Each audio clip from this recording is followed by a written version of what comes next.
Can't have nothing nice. We had a huge storm come through last night. Caught our canopy. Never really expected anything like that to happen. I expected maybe one of the support arms right there would someday break, but yeah, it broke. Ripped it right off and damaged the main part of it. I don't know if I can fix that, but I guess I'll try. If not, it's another couple $100 buying another one of these.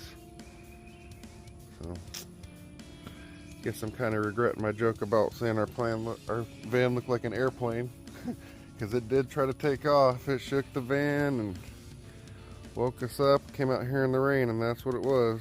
I don't know.